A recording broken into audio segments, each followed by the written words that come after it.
Jake had always considered his Harley Davidson more than just a machine.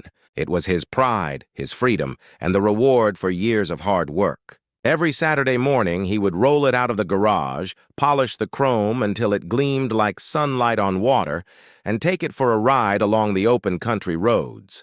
The sound of that engine was his music, and in the quiet neighborhood governed by a strict HOA, it was also the one thing that reminded him he still had control over his life. But there was one person who saw it differently: Karen's son, Tyler. Tyler was in his early 20s, cocky, and carried himself like the world owed him something. Whenever he passed by Jake's driveway, his eyes would linger on the Harley as if it belonged to him. Jake brushed it off at first. Kids admired bikes all the time, but admiration turned into entitlement when Tyler marched up one afternoon, arms crossed, and told Jake that the Harley was too nice for him and that it should be his instead. Jake laughed it off, thinking it was a bad joke. But Tyler's expression didn't change. "I'm serious," he said flatly. "You don't ride it enough. My mom's on the HOA board, so technically we can make you sell it to me." That was the moment Jake realized this wasn't just neighborhood arrogance. It was a full-blown demand. He refused, calmly but firmly. Tyler's face twisted with outrage. He pulled out his phone, dialed 911, and with a smug grin, said loud enough for Jake and the neighbors to hear, "Hello, I'd like to report a stolen motorcycle. The guy at this address is hiding my Harley in his garage." Jake stood still, the echo of those words hanging heavy in the air. The neighbors' blinds twitched. A storm had just been unleashed, and Jake knew this wasn't going to end with just a laugh. The neighborhood was buzzing within minutes. Tyler's voice had carried far enough that a few curious residents had stepped outside, whispering as they saw him standing there with the phone pressed dramatically to his ear. Jake remained composed, arms crossed, but inside he felt the weight of what was coming. Tyler was pacing now, speaking loudly enough for everyone to hear. "Yes, officer, it's a black Harley Davidson. He stole it right out of my garage and is refusing to give it back." "You better come quick!" His eyes darted toward Jake with a self-satisfied smirk, as though he had already won. Karen soon appeared, heels clicking on the driveway, lips tight with determination. She didn't ask questions, didn't even look at Jake's documents still visible inside his garage. Instead, she reinforced her son's story. "That's Tyler's bike," she said firmly to the gathering neighbors. "Jake knows he shouldn't have it. He's always been difficult with HOA rules. Now he's crossed a line." Jake could feel the narrative tilting against him, no matter how absurd the claim. He calmly told those watching, "It's my bike, registered in my name. I've had it for years." But Tyler and Karen talked over him, throwing in half-truths about HOA regulations and made-up rules about property value. Sirens echoed faintly in the distance, growing louder by the second. Tyler leaned against the mailbox with arms folded, his grin wide, confident that backup was coming to take Jake down. Karen adjusted her blouse, ready to play the victimized homeowner card. Jake, however, wasn't rattled. He had anticipated this level of arrogance from them. What neither Karen nor Tyler knew was that the storm they had just summoned would soon backfire in ways they couldn't imagine. The wail of sirens grew louder until 2 patrol cars rolled into the cul-de-sac. Neighbors hurried to their lawns, eager to witness what was shaping up to be the most dramatic scene their quiet community had seen in years. Tyler straightened his posture, chest puffed with triumph, while Karen waved the officers down as if she were rescuing them from a crisis. "Officers, thank goodness you're here," Karen exclaimed. "That man," she pointed directly at Jake, "is hiding my son's motorcycle. He's refusing to give it back." Tyler stepped forward with fake confidence, parroting the same lie. "It's mine. He stole it, and I want it returned immediately." His tone dripped with entitlement, as though the police were his personal retrieval service. The officers turned their attention to Jake, who hadn't moved from his driveway. Calm and steady, he gestured toward the Harley parked in full view. "That motorcycle is mine, registered in my name. I can show you the paperwork right now." One officer raised a brow, sensing the tension in the crowd. "Sir, do you have proof of ownership?" Jake nodded. "Of course." He stepped into the garage and returned with the title, registration, and insurance neatly stacked in a folder. The officer took the documents, scanning them carefully. Meanwhile, Karen whispered furiously to her son, trying to keep his story consistent, but their panic was starting to show. Neighbors leaned in, some already murmuring that Tyler had finally gone too far. The officer looked back at Tyler, unimpressed.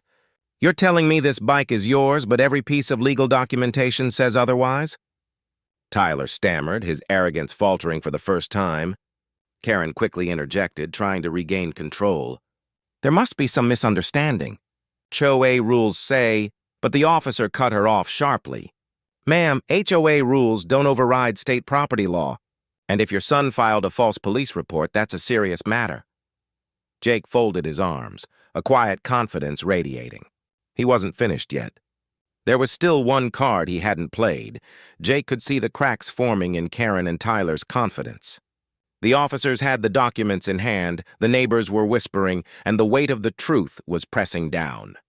But Jake wasn't ready to let the moment pass without making it crystal clear just how badly they had miscalculated. "Officers," Jake said calmly, "there's one more thing you should know. My brother-in-law is the state attorney.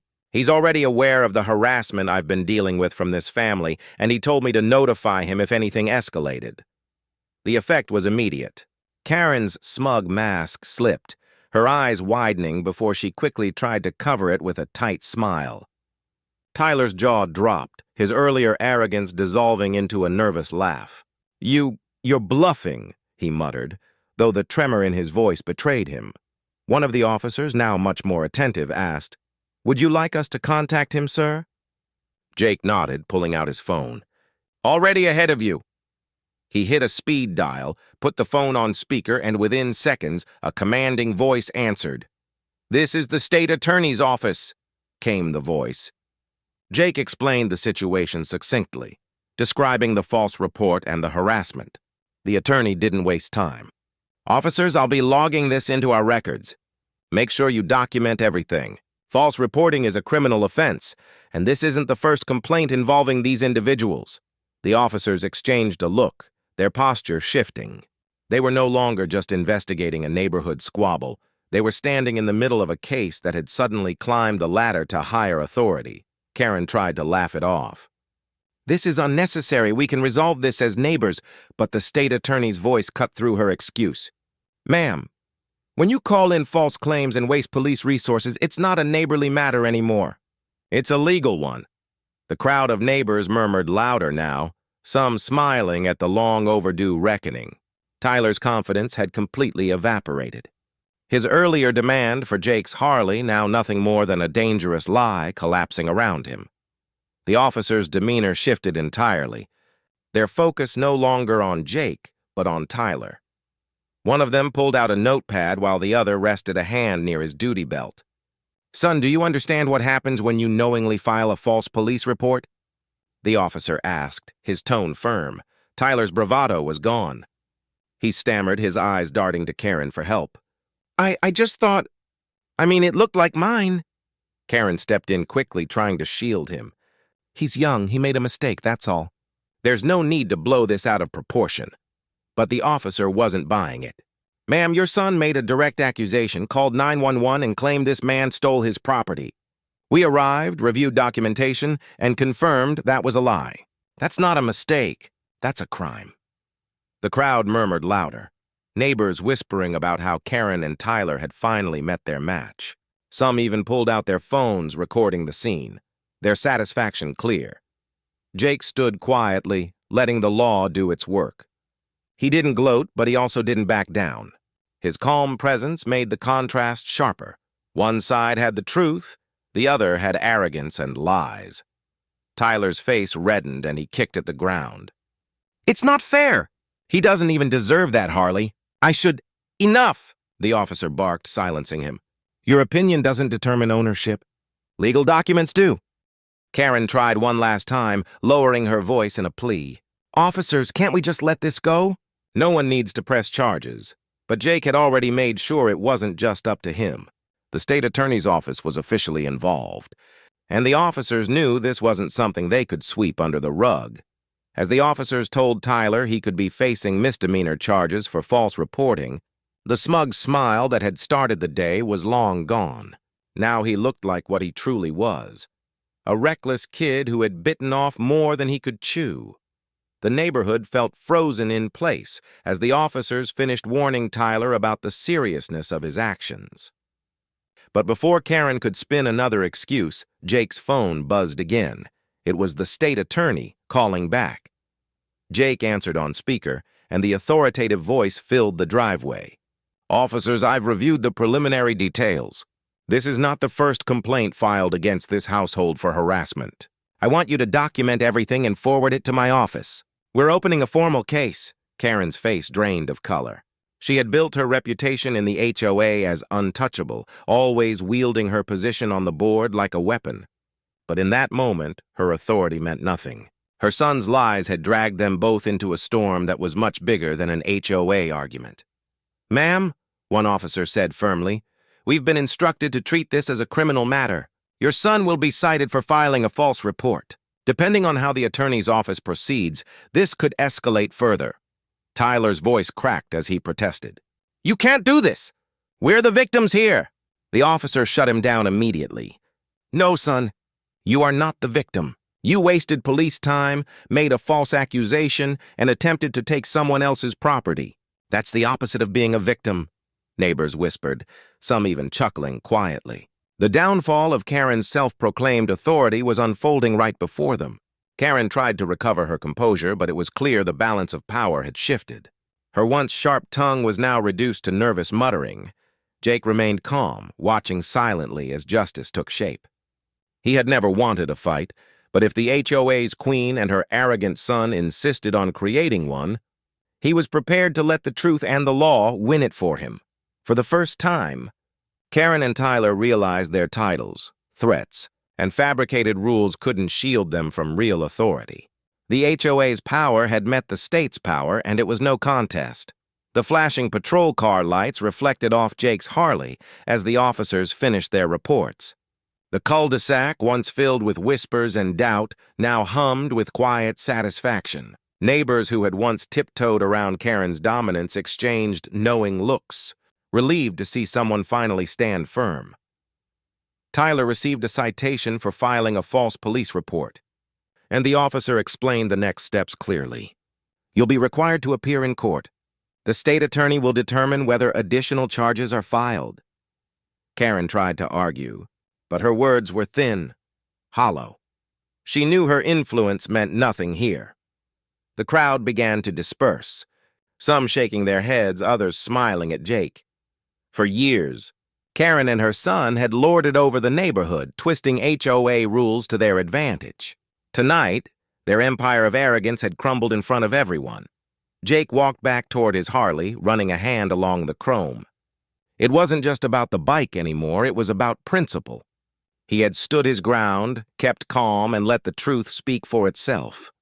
And in doing so, he had reminded everyone that intimidation only works until someone refuses to bend.